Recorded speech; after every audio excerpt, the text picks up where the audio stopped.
And I want to talk, again, directional correctness. Important topic for a CEO. Again, I was in one of these, I get in these great big managed care with the top managed care people in the country. I mean, one of the guys, he was the managed care man of the year. So everyone's talking about the carve-in and all that. Okay, these are the guys that are pulling the levers, okay? But this actually came out from a great big investment group, billionaires and what have you. And one of the most successful guys there, which I'm always like scoping out, who's like the smart cookie and really has it. And he started talking about directional correctness, which basically means we may not have the specific way of doing something worked out at this time or known, but there's something to it. There's some truth in that directional correctness. Now that's an important concept for a CEO, because you're leading the ship, you're leading the troops, you're leading the people in a direction. Right? And are you going towards the oasis? Or are you going to the barren desert? That's good information to know. And as long as you're going in the general direction, you're going in a good place. And so, and I'll just say there's a degree of soundness in that type of rational, pragmatic thinking. Okay, so let's take a look at some of those areas. So directional correctness, there is something to it, there is some truth in it or there. The first thing is the utter need for standardization and systems. Whenever you start growing and you realize you have to get beyond the personal inspection of work, that you can't do it all yourself, you can't go along on every visit, you can't, whatever, and you have service failures and what have you, those frustrations or defects are fantastic because they signal to you pain. We've got to do something different. And that comes from standardization and systems. And I think of the mentors in my life, the great CEOs, again, because we've worked with all these organizations, over 1,300 hospices at this point, the most successful there ever have been. At least unless there's someone else out we don't know, but that's a lot of them. And Norman, said, man, Andrew, let's go win the Baldrige. Because we'd started that, and again, this parking lot of the Holiday Inn, and which is one of the highest quality awards there are. There's two. There's the Baldrige Award and there's the Deming Award. So this is the two highest awards of quality there that even exist. And it's the only hospice ever to win. And with that said, it's all about systems. Six Sigma type process, which we're going to talk about today. Because a CEO needs to know this. Anyway, and you gain this knowledge and it sets you free. It liberates because suddenly you don't have complaints. You're measuring how many complaints you get per 1,000 visits. Instead of they happen every day. There's screw-ups. Okay, so where directional correctness, the utter need for standardization and systems. Thinking systems-wise. Next. Compensation. We all know there's something to how we pay people that it's going to drive some behavior. It is so powerful. Of course, the common fear is that everyone will quit, which is a complete phantom. Have never seen it happen, yet it holds so many CEOs back in that immature category and where they're very weak-kneed about it. Whereas the really mature CEO gets that, and that qualifies them to be an extraordinary, because they're willing to do it. And Nancy's sitting here with me, and she can testify over and over again, just because we put in so many comp systems lately, and versions of it. And every one of them is better than the way typical, even though they change over time, and we got new ways of doing things. even the old things are just massively, I mean, like get 100% improvement in things, even with the old ways. Nancy, you want to say anything on that? Usually the fear before the compensation system is that everybody's going to quit. Yeah. And usually the most common reaction afterwards is, why didn't we do this 6 months ago, 9 months ago? That's always it. Always. What held us back? What were we afraid of? So anyway, so you work it out. Here's what the thing is, you make the sale to yourself and then you can sell. But the reason we fear it, let's analyze that, is because we know it works on some level. We know that we're going to get results from this. We know something's going to happen. It's going to emotionally engage people because of so much of the societal programming around it. So anyway, we know there's something to compensation. If we start going that direction, we're going to get a different result. That's directional correctness. Next, frequent measurement. Frequent measurement. There are a whole lot of hospices, we're going to talk quite a bit about this actually, that try to measure all these things, hundreds of things, yet these things are meaningless because they don't act on them, or they don't have the horsepower or brain power or whatever you want to say to actually act on it, because they don't have strong accountability. And whenever there's not strong accountability, I don't care how much you measure, people, it's just numbers. Well, it's not impacting me. Yeah, we suck, our CAP scores are here or whatever, and this one's pretty good, this one's not. And I'll just say this, you can be measuring the wrong things. Or put it this way, things that are not the best measurements. But if you're doing it frequently, you're getting a great result. I got some folks that they measure some harebrained things or some things that are way different. They're killing it because they got that discipline, they got that laser beam focus. Something's off here. Okay, so frequent measurement. And I'll just say this.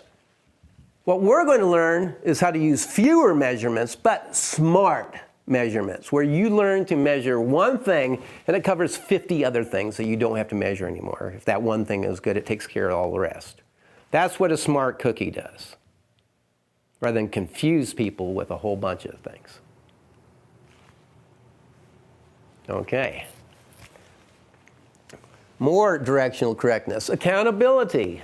That came up when it comes to frequent measurement. Again, we lose people in hospice land is because we have not effectively taught the meaning of their work. People do not leave an organization because the work is hard. That's an illusion that most hospices have. Oh, Andrew, they got 20. It's still not that. They quit because they lose their sense of meaning and purpose for the job.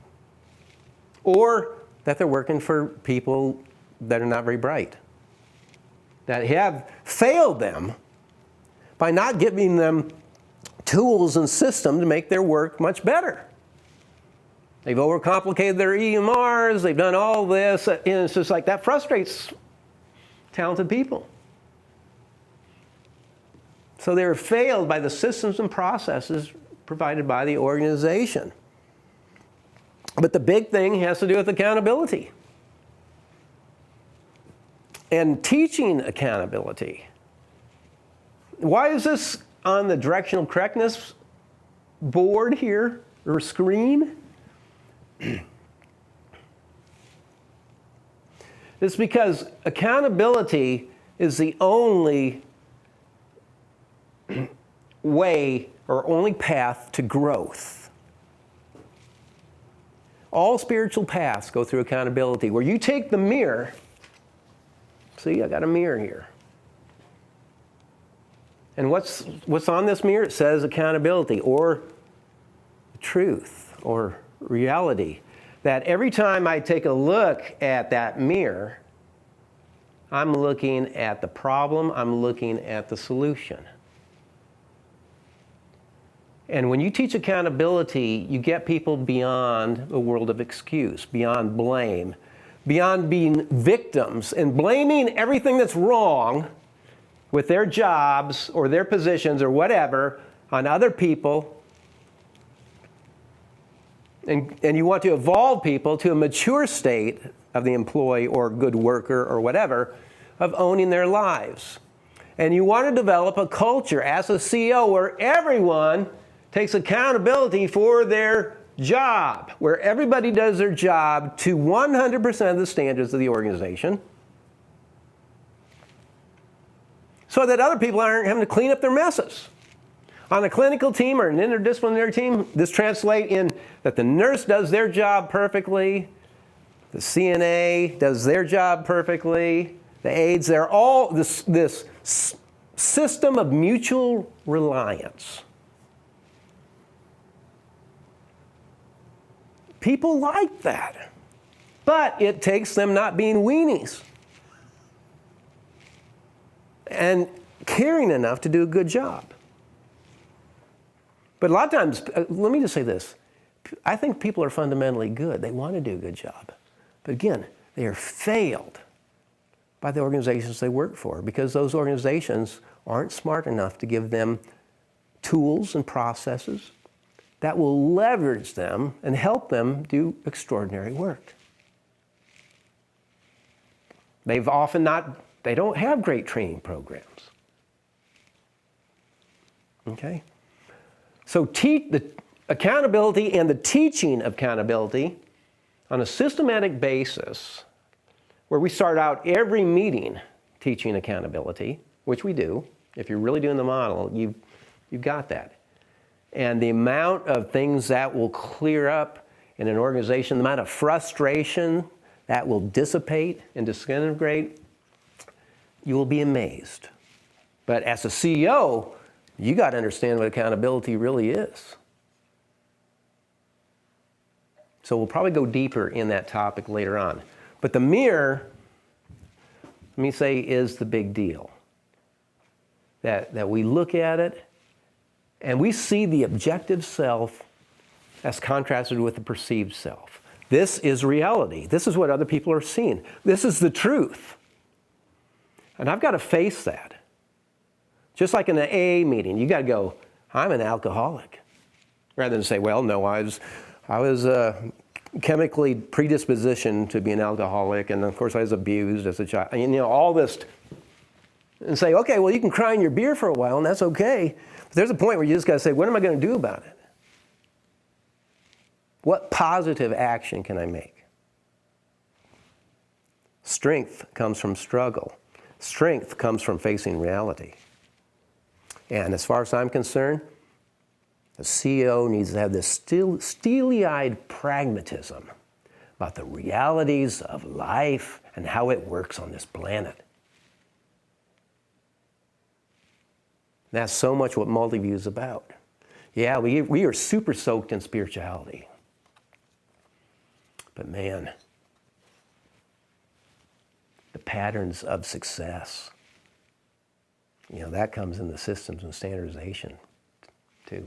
You know, so it's almost like a right-left brain thing.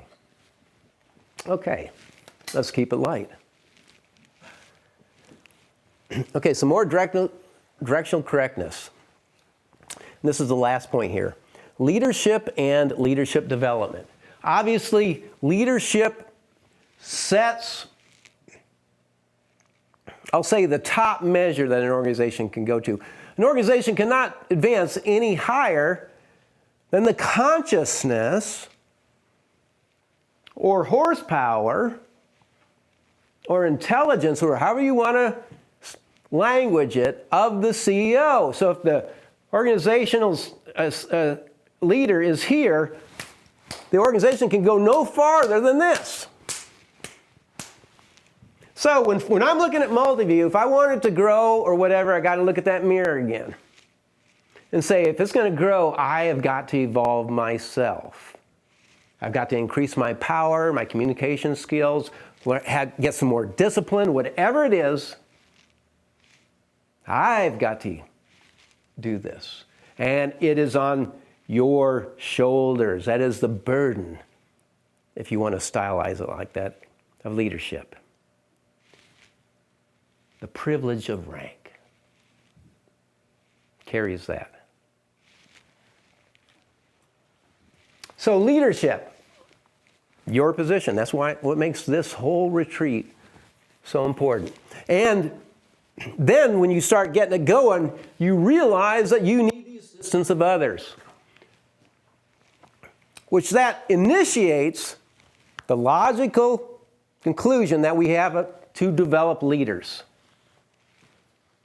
And that we can only grow to the extent that we have competent, trained leaders in our system. It's like at one hospice that I was helped build, owned. We got up to like 19 sites, and we ran out of leaders. And then, if you put somebody in a new site that's not trained up to your standards, they're going to screw your whole system up. You'll have service failures and your reputation. So we can only grow to the extent that we have developed leaders.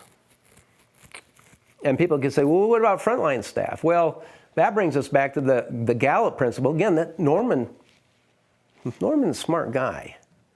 Created one of the most successful hospices ever. I think he's, I don't know if he's still the chair of NHPCO. Both of us come out of divinity school, could have been preachers. Not that we preach. So you got that, some of that going probably naturally, that we believe we're more than a physical body and all that. And that life continues.